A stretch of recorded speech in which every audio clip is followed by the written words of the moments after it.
Are you stuck at earning 5K? Yeah, right, 5K, you wish. If you are a coach or a healer, chances are 5K is still a dream. If you've survived more than 2 years as a coach, you are in the minority. The dirty secret is that 90% of new coaches do not survive the first 2 years of being a coach. But here's the kicker. Of the 60% that do survive, they only earn $30,000 or less. So we're really talking at the 30K ceiling instead of the 5K ceiling. What is the cause of that? Well, one of the problems is giving away your services for free. Maybe you think you don't give them away for free. Listen on. Friends or family come to visit you. They have a problem. You invite them to share their problem with you. And they talk and take up 2 hours of your time, and you give them your best guidance. And they leave, and you feel good for about 10 minutes, and then you feel like, damn, I'm good. I should be paid for this. But no, actually, you're not good, because they did not act on your suggestions. Why? Because there was no contract. There was no agreement. There was no buy-in. And chances are you gave them advice that was going to be difficult to carry out. So of course they didn't do it because they had no skin in the game. So basically, your energy was sucked out. They got a lot of attention and you got nothing. Okay, they're family. You want to help. You're not helping. Give it up. 2, the free strategy session. I know, I've been there. I know business coaches tell you, give away a free strategy session. This is an opportunity to get them into conversation, to show what you can do, and then sign them up. Only that's not what happens. You give good coaching, and then when you get to the offer, they're like deer in the headlights. They freeze, they run away. They're happy with what you gave them. In some cases, you've actually solved their problem. They don't need you. It doesn't work. Stop giving away free coaching. All right, so there's the other kind where they come on the call. You've tricked them into thinking and believing that they're going to get something.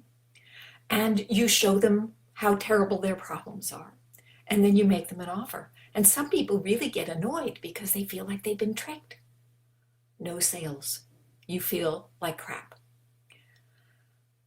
And then you go to the cheap programs.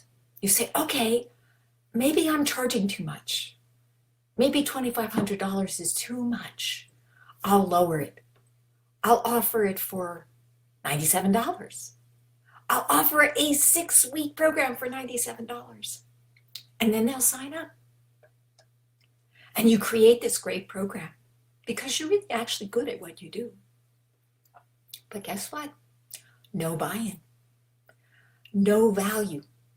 People do not value what they don't pay for. That's why I do not lend my precious tools. Because when you loan your tools, when you loan your camera, people think that you don't care. Because they would never loan something they cared about. And so it comes back broken. When you give away your services at a low price, people do not value it. And so they do not act on your advice. They do not take action. They do not do the work. They do not get the results. Hi there, thanks for joining. We're talking about breaking through the 5K barrier, the 5K platform. So people don't sign up. and or they do sign up in the cheap program, but they don't get the results. And so you kind of feel like maybe you don't belong in this. Maybe it's not working. And so you start looking at other options, the funnels where you don't actually have to talk to people on the phone, or maybe the pyramid scheme where you sign up with a big empowered guru and he trickles down the people, the hundreds of people who have signed up for him because he can't possibly deal with all those people. And if you happen to be lucky enough to sign up some poor schmuck, you have to pay him a commission, which is probably most of what you've earned. The thing is that no scheme, no formula is going to work if you don't deal with the underlying problem. You can't solve it with a formula. You have to do the healing. And what's the underlying problem? Well, if you've been giving your coaching away for free, I guess that you are what we call a people pleaser. You do it because you want to feel loved and acknowledged and appreciated. And you do it because you feel that you need to earn approval. And this is the way. This is the reason why you became a coach in the first place, is because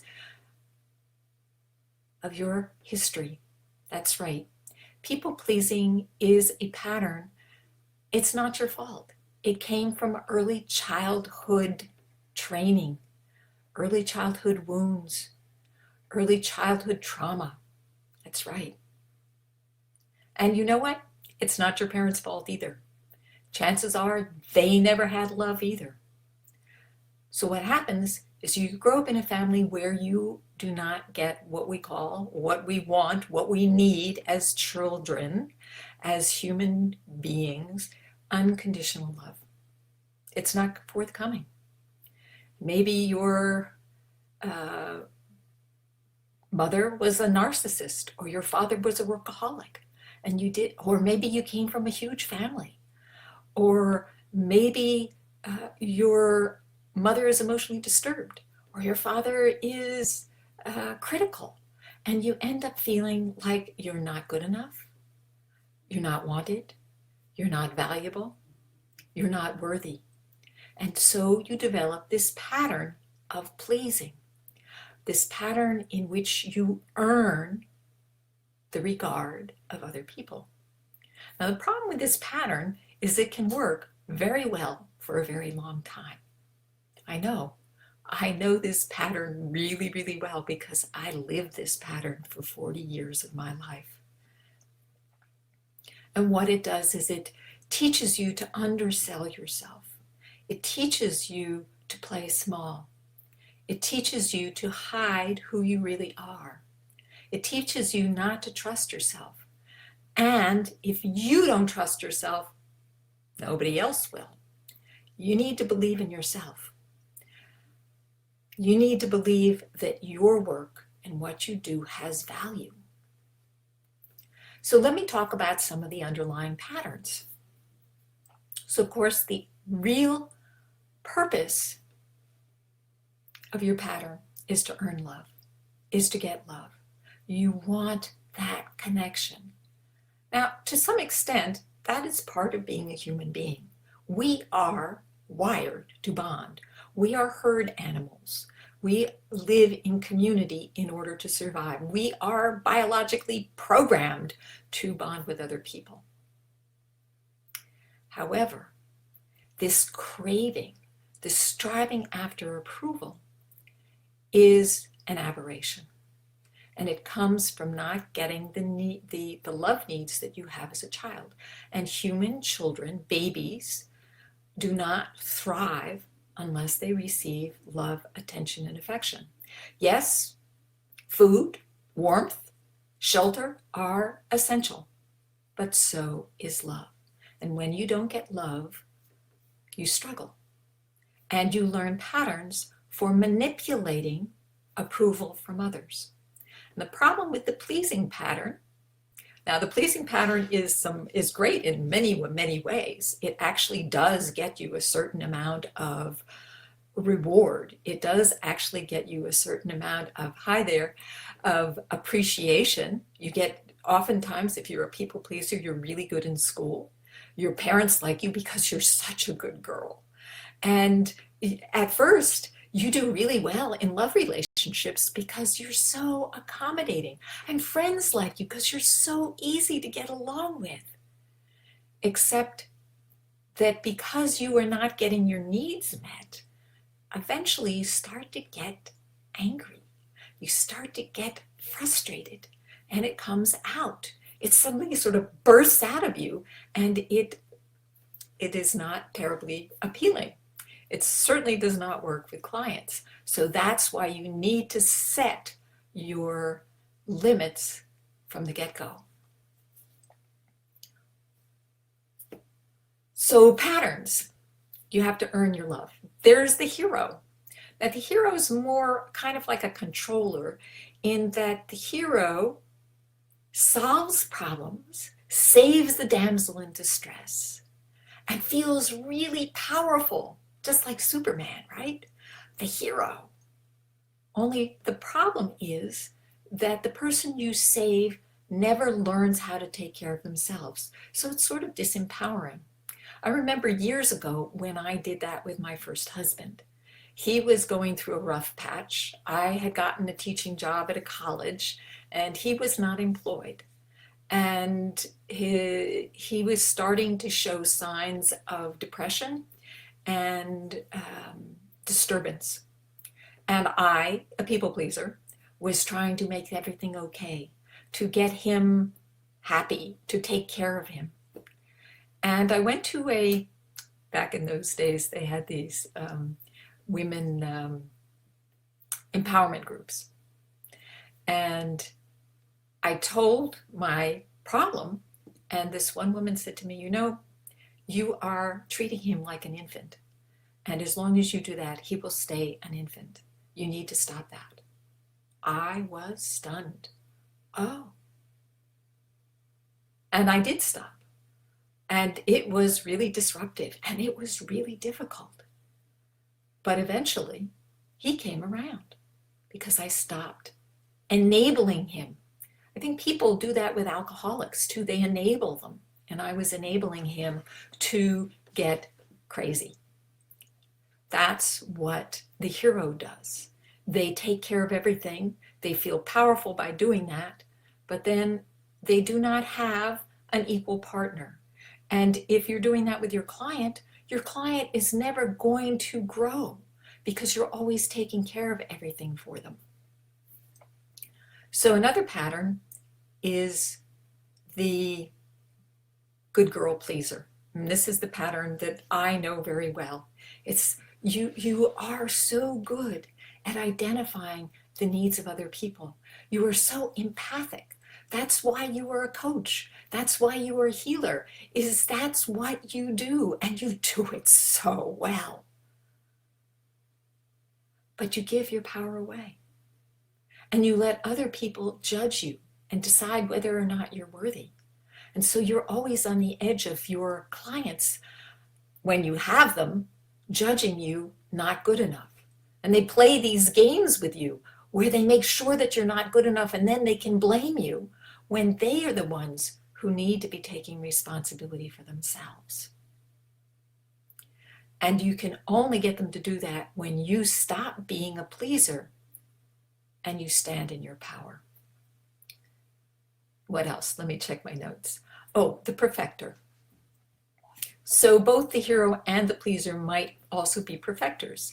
These are people who keep on going back to school to get more degrees and more certifications and more proof of their competence because they don't believe they're good enough.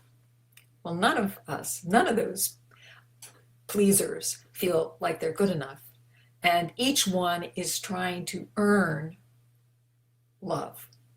So the perfecter tries to do that by amassing degrees. And they figure that, well, if they get this degree, then they'll get the clients, because the clients will then see how competent they are. Clients don't care how many degrees you have. Clients care whether or not you get results. That's all they care about. And you can't get results if you do not charge what you're worth. If you do not charge for your services, if you do not get a buy-in, if you do not get a client who is committed to changing their life, nothing happens.